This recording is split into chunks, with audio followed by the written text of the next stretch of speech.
갈라디아서 3장 19절에서 25절입니다. 그러면 율법의 용도는 무엇입니까? 율법은 약속을 받으신 그 후손이 오실 때까지 범죄들 때문에 덧붙여 주신 것입니다. 그것은 천사들을 통하여 한 중개자의 손으로 제정되었습니다. 그런데 그 중개자는 한쪽에만 속한 것이 아닙니다. 그러나 하나님은 한 분이십니다. 그렇다면 율법은 하나님의 약속과는 반대되는 것입니까? 그렇지 않습니다. 그 중개자가 준 율법이 생명을 줄 수 있는 것이었다면 의롭게 됨은 분명히 율법에서 생겼을 것입니다. 그러나 성경은 모든 것이 죄 아래에 갇혔다고 말합니다. 그것은 약속하신 것을 예수 그리스도를 믿는 믿음에 근거하여 믿는 사람들에게 주시려고 한 것입니다. 믿음이 오기 전에는 우리는 율법의 감시를 받으면서 장차올 믿음이 나타날 때까지 갇혀 있었습니다. 그래서 율법은 그리스도께서 오실 때까지 우리에게 개인 교사 역할을 하였습니다. 그것은 우리로 하여금 믿음으로 의롭다고 하심을 받게 하시려고 한 것입니다. 그런데 그 믿음이 이미 왔으므로 우리가 이제는 개인 교사 아래에 있지 않습니다.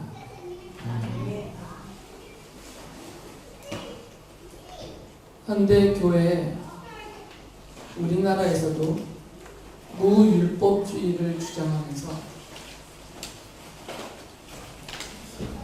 죄를 짓는 것을 두려워하지 않는 그런 교파, 교회가 있습니다. 대표적으로 구원파가 그렇죠. 구원파는 거의 무율법주의자들입니다. 율법이 필요 없다. 율법은 폐해졌다라고 주장하는 사람들이에요. 바울의 복음서 서신서들을 보면 바울이 마치 무율법주의자인 것처럼 율법 무용론을 주장하는 사람인 것처럼 그렇게 오해할 소지가 있습니다.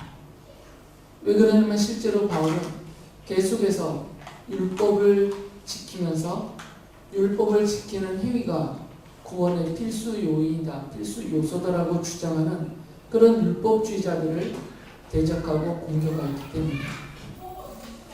그러다 보니까 마치 바울이 율법이라는 것은 필요가 없구나. 이제 복음이 왔으니까 예수 그리스도의 십자가 복음이면 우리가 죄 용서를 받고 하나님의 자녀가 되어서 완전한 구원과 영생을 얻을 수 있게 되었기 때문에 율법이라는 것은 그다지 중요한 것이 아니고 몰라도 되는 것이고 율법에서 말하고 있는 것들을 우리가 힘써서 지킬 필요가 없는 것이다. 마치 그렇게 바울이 주장하는 것처럼 오해할 수 있다는 거죠.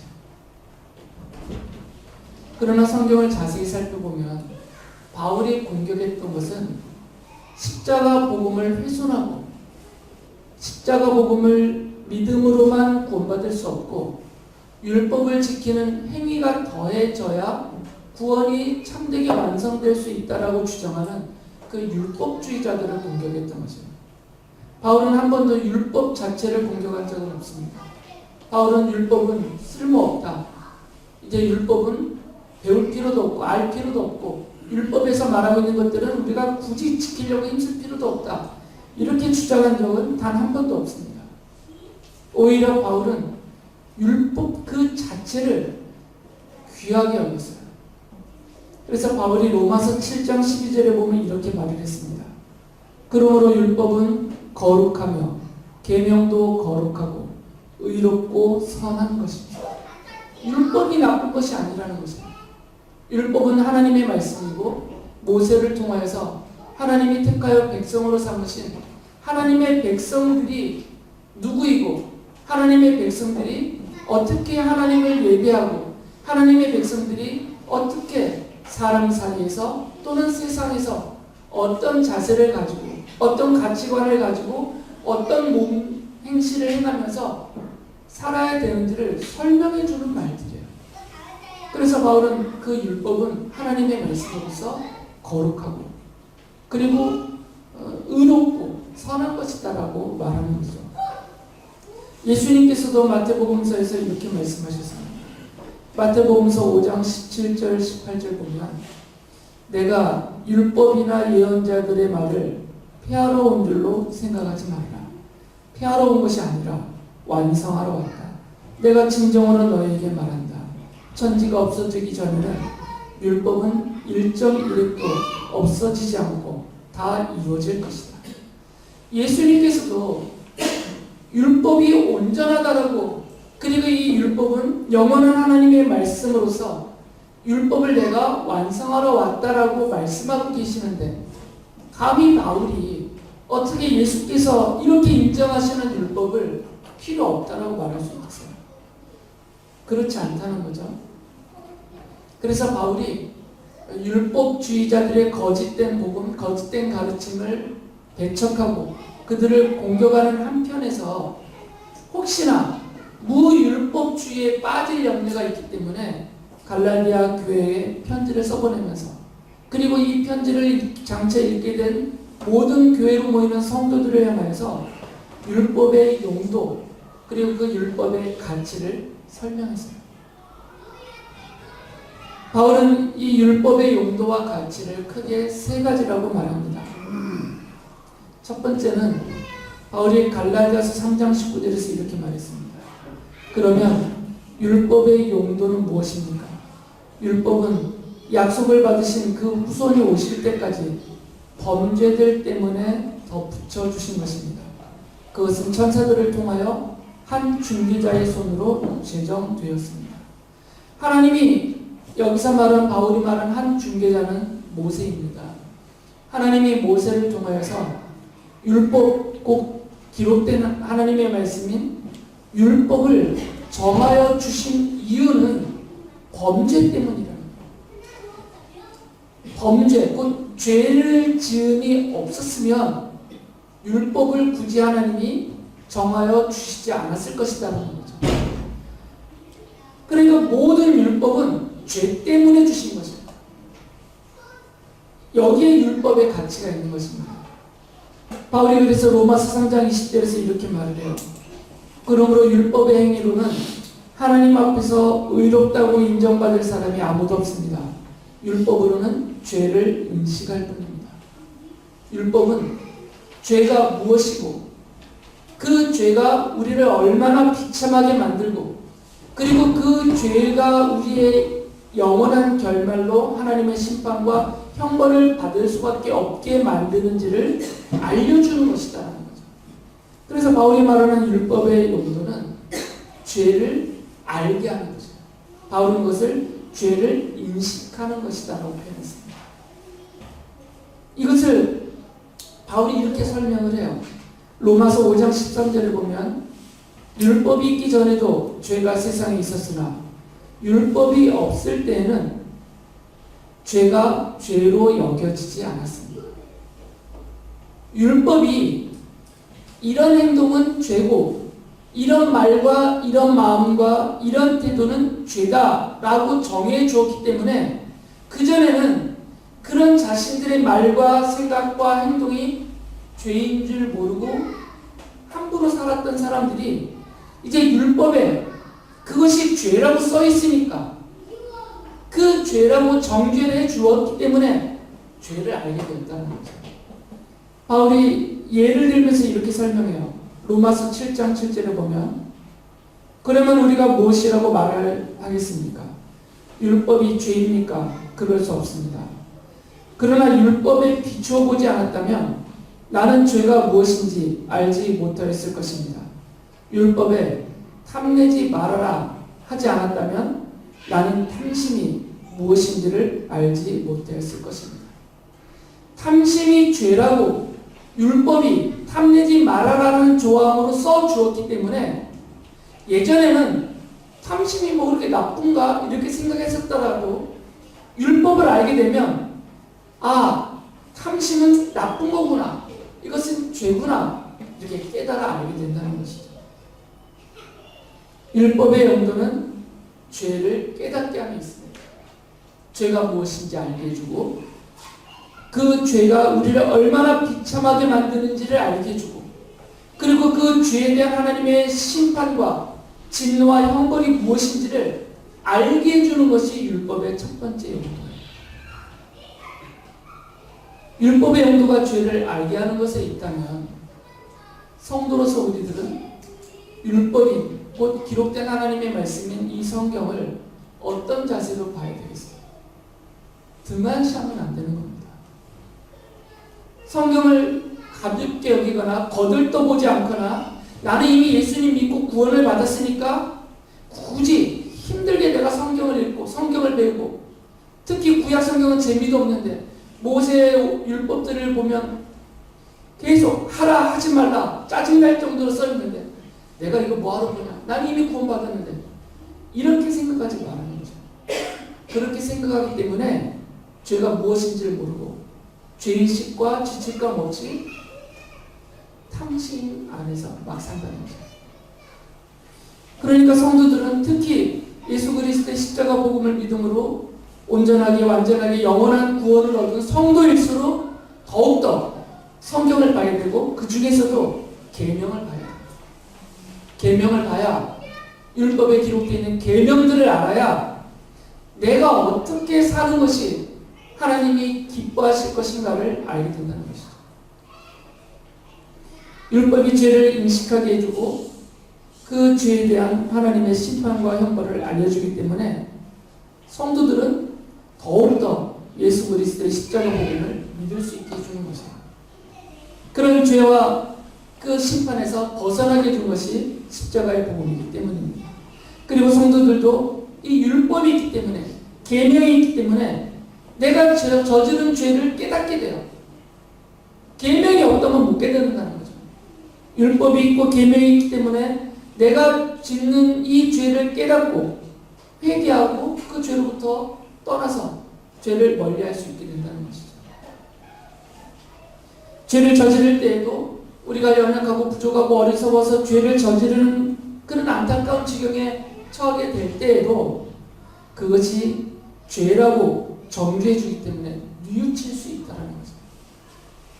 그러니까 율법이 없으면, 곧 계명이 없으면 우리는 죄에서 벗어나는 삶을 스스로 힘쓰지도 않고 노력하지도 않고 너무나 태만하게, 죄를 지으면서도 너무나 당당하게, 죄를 지으면서도 심지어는 하나님과 사람 앞에서 너무나 뻔뻔하게 그것을 거침없이 짓는다는 거죠. 그러니까 율법과 그 율법이 명하고 있는 계명을 반드시 성도들은 알아야 됩니다. 그럴 때 더욱더 하나님의 은혜가 얼마나 큰지를 깨닫게 되는 것이죠. 두 번째로 바울이 율법의 용도에 대해서 이야기를 해줍니다. 바울이 로마서 13장 8절에서 이렇게 말해요. 서로 사랑하는 것 외에는 아무에게도 빚을 지지 마십시오. 남을 사랑하는 사람은 율법을 다 이룬 것입니다. 로마서 13장 10절에서도 이렇게 말합니다. 사랑은 이웃에게 해를 입히지 않습니다. 그러므로 사랑은 율법의 완성입니다. 예수님께서 바울이 갈라디아서 5장 14절에서 이어서 이런 말을 합니다. 모든 율법은 내 이웃을 내 몸과 같이 사랑하라 하신 한마디 말씀 속에 다 들어있습니다. 바울은 계속 강조해요. 예수님이 하신 말씀을 받아서 율법은 사랑의 실천이다라는 거죠. 율법이 말하고 있는 것은 단순한 정죄의 기능이 아니라 사랑을 실천하라. 율법은 계속 이것을 강조한다는 겁니다.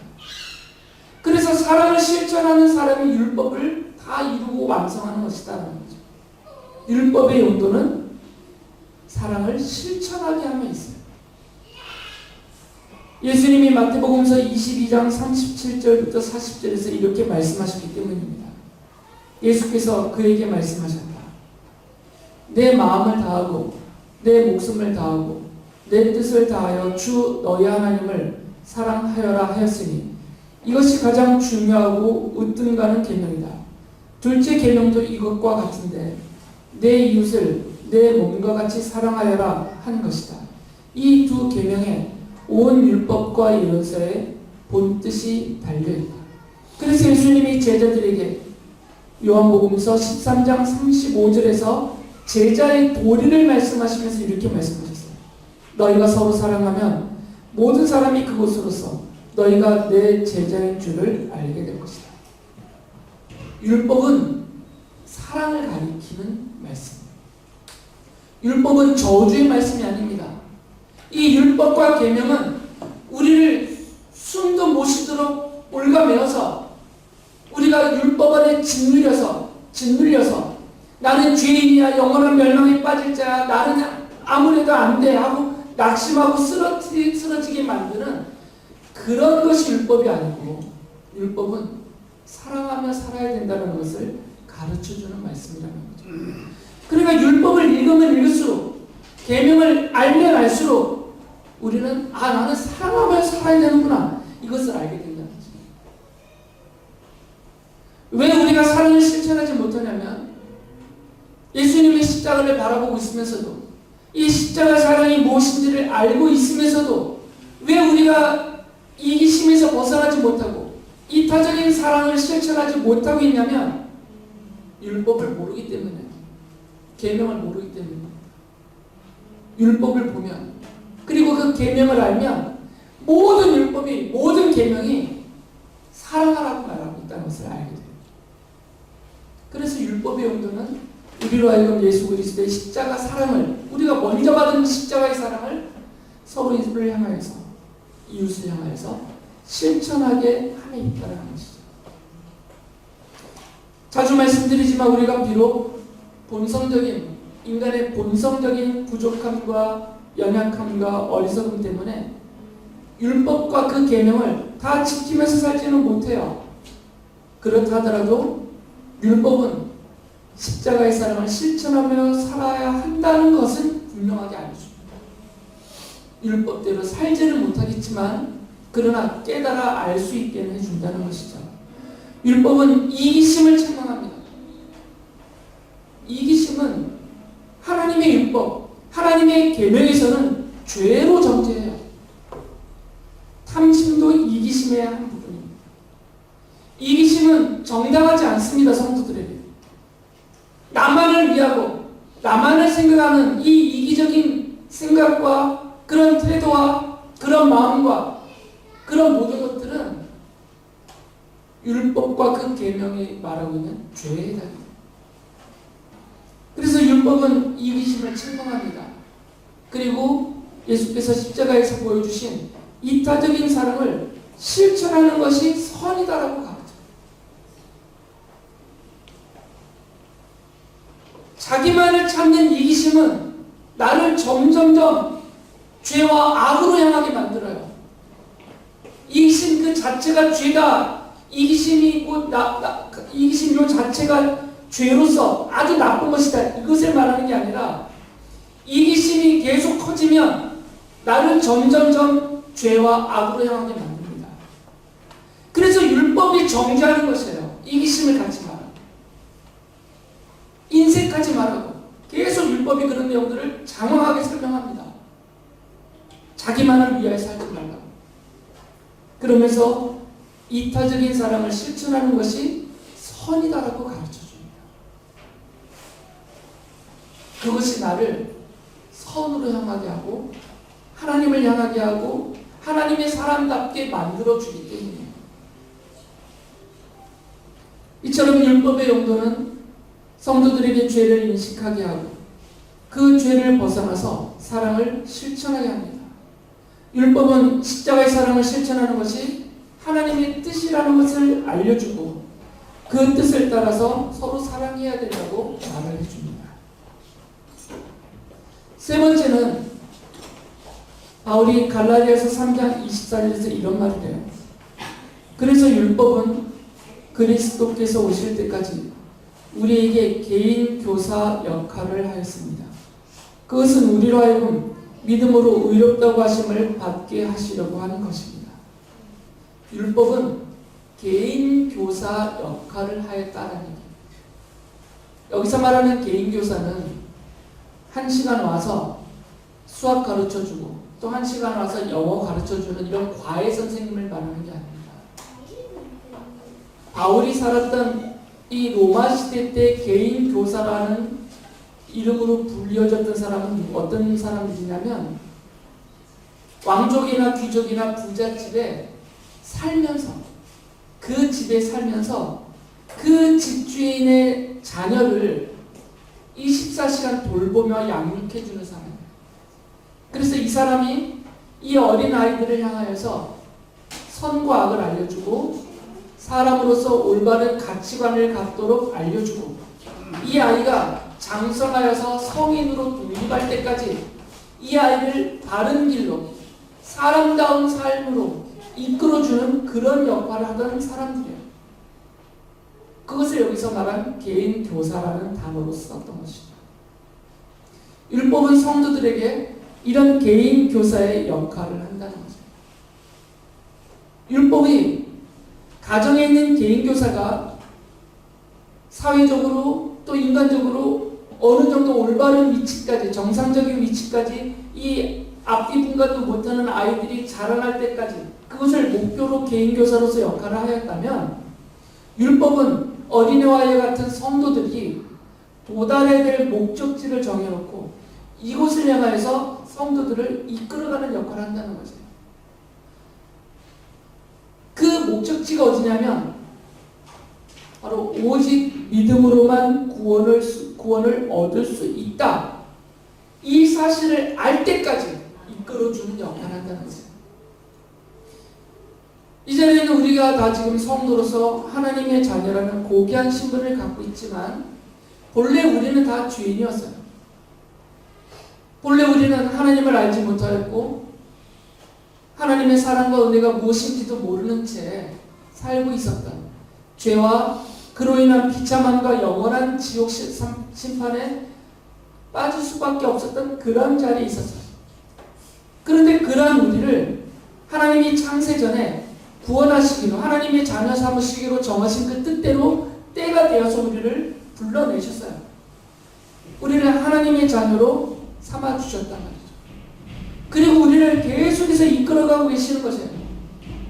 어디를 향해 이끌어가냐면 오직 믿음으로만 구원을 받고 오직 믿음으로만 하나님의 은혜를 누릴 수 있고 오직 믿음으로만 살아가는 것이구나, 이게 성도구나, 이게 하나님의 자녀구나, 이것을 알아갈 때까지 더 이상 의심하지 않고 아주 확신에 서서 그렇게 믿음으로 살아갈 수 있을 때까지 계속해서 우리를 이끌어가 주는 역할, 그 개인교사 역할을 율법이 우리를 향해서 하고 있다는 거죠. 바울이 아까 말씀드린 대로 어른으로 성장할 때까지 개인교사의 지도를 받아야만 하는, 개인교사의 아래에 있는 그 아이를 비유로 들면서, 우리에 대한 비유로 들면서 이렇게 말을 해요.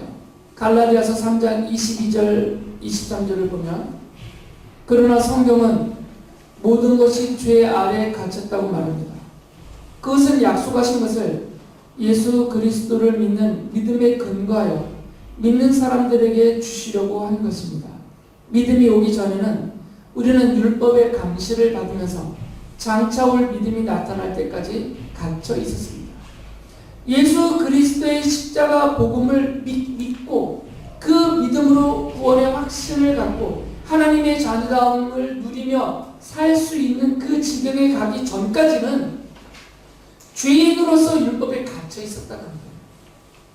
왜 그러냐면 율법의 정죄함을 따라서 자신이 지은 죄에 대한 하나님의 진노와 심판과 형벌을 받을 자로 갇혀 있었다는 거예요. 벗어나지 못했다 그 얘기죠. 그런데 율법이 계속 정죄를 하니까, 그리고 율법이 계속해서 그 죄에 대한 하나님의 진노와 심판과 형벌을 경고하니까 사람들이 생각하게 된다는 것이죠. 야, 어떻게 하면 이 죄에서 벗어날 수 있을까? 어떻게 하면 이 죄에 대한 하나님의 진노와 심판을, 그 형벌을 면할 수 있을까? 고민하게 되고 생각하게 된다는 것이죠. 그럴 때 성령 하나님이 그의 눈을 열어주시고 그의 귀를 열어주시고 그의 마음을 열어주셔서 예수 그리스도의 십자가 복음을 듣게 하시고 보게 하시고 믿게 해주신다는 거죠. 그렇지 않으면 십자가를 거들떠보지도 않는다는 거죠. 율법이 있기 때문에 죄를 정죄하고 그 죄에 대한 하나님의 진노와 심판과 형벌을 경고하기 때문에 그 끔찍함에서 벗어나고자 하는 자들에게 십자가가 세워질 때 바로 믿고 따라오게 된다는 것이죠. 바울이 그래서 이렇게 선언을 합니다. 갈라디아서 3장 25절에 보면 그런데 그 믿음이 이미 왔으므로 우리가 이제는 개인교사 아래에 있지 않습니다. 성도된 우리들은 이제 벗어났다는 거죠. 그러니까 율법의 용도는 죄인들을 예수 그리스도의 십자가 복음까지 이끌어가는 역할을 하고, 또 율법은 이미 구원받은 성도들이 이 십자가의 복음을 믿고 확신하고 십자가의 사랑을 실천하면서 하나님의 자녀다운 삶을 살아갈 수 있을 때까지 계속해서 죄를 가르쳐주고 죄악에 대한 경고를 하고 하나님의 뜻이 무엇인지를 알려주는 이런 역할을 성도들에게 하고 있다는 것이죠. 이것이 바울이 말한 율법의 용도이고 성도들에게 율법의 가치입니다. 우리들에게 율법은 어떤 가치가 있는가? 그리고 율법은 우리들에게 어떤 용도가 있는가? 이것을 알려주는 것입니다. 그래서 바울이 율법을 지키는 행위에 근거해서 구원을 얻을 수 있다라고 말하는 것은 거짓말이다라고 말하는 것입니다. 율법은 구원의 조건으로 주신 것이 아니다라는 것이죠. 율법의 용도 자체가 이러하기 때문에 그 율법을 지킴으로 사람이 의로워져서 구원받을 수 있다. 이것은 불가능한 얘기다 그 말이에요. 율법의 용도는 구원의 도구가 아니기 때문에, 구원의 수단이 아니기 때문입니다. 성도들이 율법을 알아야 하는 이유, 그리고 그 율법에서 말씀하고 계시는 하나님의 말씀, 그 계명을 반드시 알아야 되는 이유는 죄를 그 율법이 인식하게 해주기 때문에, 그리고 십자가의 사랑을 실천하게 우리를 계속해서 밀어주기 때문입니다. 그리고 예수 그리스도의 십자가 복음을 더욱더 굳게 믿고 의지할 수 있게 해주기 때문입니다. 율법은 우리를 예수 그리스도의 십자가 복음 앞에 세우고 그 복음 앞에서 든든히 설 수 있게 해주는 가장 가치 있는 하나님의 은혜의 말씀입니다. 그러므로 여러분들이 아무리 인생살이에 바쁘고 분주하고 또 힘겹다 하더라도 하나님의 기록된 말씀인 율법과 그 계명을 외면하시면 안 됩니다. 무시해서도 안 되고 무율법주의자들처럼 율법 폐기론자들처럼 거들떠도 보지도 않는, 그것을 핑계대면서 거들떠보지도 않는 이런 태도를 가지면 안 됩니다. 그러면 죄에서 벗어나지를 못해요. 율법을 모르면, 그 계명을 모르면 성도로서 성도다움을 이루어갈 수가 없습니다. 여전히 죄악 가운데 살아요. 그 비참함에서 벗어나지를 못합니다. 율법을 하나님이 우리에게 주신 은혜라고 받으시고 사랑의 말씀이라고 받으시고 나를 더 하나님의 자녀답게 만들어 주시려고, 나를 더 예수 그리스도의 십자가 복음 위에 든든하게 서게 해 주시려고 나를 이끌어가 주시는 개인교사와 같은 그 역할을 하라고 그 용도로 내게 주신 하나님의 사랑의 말씀이라고 믿고, 더욱더 여러분이 힘을 내셔서 이 율법과 계명을 소중히 알고 하나님의 말씀 위에 굳게 서서 살아가시는 모든 여러분들 되시기 바랍니다.